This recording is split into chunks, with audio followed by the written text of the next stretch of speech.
जंगल के राजा शेर को अपनी शक्ति पर बड़ा घमंड था। वह स्वयं को सबसे शक्तिमान समझता था, इसलिए जंगल के हर जानवरों पर अपनी धौंस जमाता रहता था।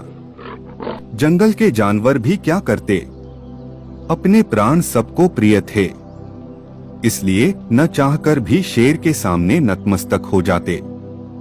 एक दिन दोपहर के समय शेर एक पेड़ के नीचे सो रहा था। वहीं एक मच्छर भिनभिना रहा था, जिससे शेर की नींद में खलल पड़ रहा था। वह एक मच्छर से बोला, ए मच्छर, देखता नहीं मैं सो रहा हूँ, भाग यहाँ से, नहीं तो मसल कर रख दूंगा। मच्छर बोला, क्षमा करें वनराज, मेरे कारण आपकी नींद में व्यवधान उत्पन्न हुआ, किंतु आप मुझे ये बात नम्रता से भी कह सकते हैं।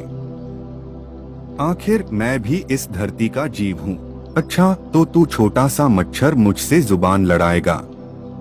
और क्या गलत कहा मैंने? तुम मच्छर हो ही ऐसे कि कोई भी तुम्हें यूं मसल दे। मैं तो ये बार बार कहूंगा, क्या बिगाड़ लोगे तुम मेरा?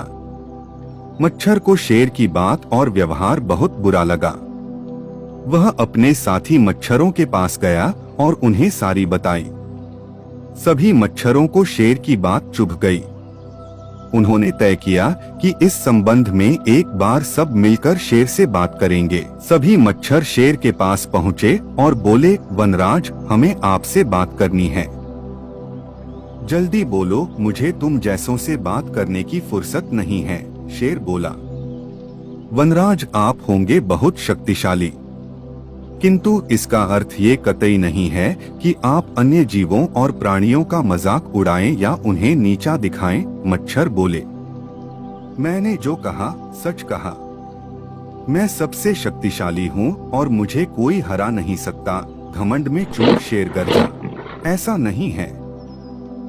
अगर आप शक्तिशाली हैं तो हम में भी इतना सामर्थ्य है कि आवश्यकता पड़ने पर हम किसी का भी सामना कर सकते हैं और उसे हरा सकते हैं। हम आपको भी हरा सकते हैं। मच्छर भी चुप न रहे। यह सुनकर शेर हंसते हुए बोला, तुम लोग मुझे हराओगे? तुम लोगों की इतनी हिम्मत कि मेरे सामने आकर ये बात कहो। मेरी शक्ति का अंदाजा नहीं है तुम्हें, अन्यथा ऐसा कभी नहीं कहते। अभी भी समय है, भाग जाओ यहाँ से, नहीं तो कोई नहीं बचेगा। शेर के घमंड ने मच्छरों को क्रुद्ध कर दिया। उन्होंने ठान लिया कि इस शेर को मजा चखा कर ही रहेंगे। वे सारे एकजुट हुए और शेर पर टूट पड़े। वे जगह जगह उसे काटने लगे। वह दर्द से कराह उठा। इतने सारे मच्छरों का सामना करना उसके बस के बाहर हो गया। वह दर्द से चीखता हुआ वहां से भागा, लेकिन मच्छरों ने उसका पीछा नहीं छोड़ा। वह जहां भी जाता वे भी उसके पीछे जाते और उसे काटते। आखिरकार शेर को झुकना पड़ा।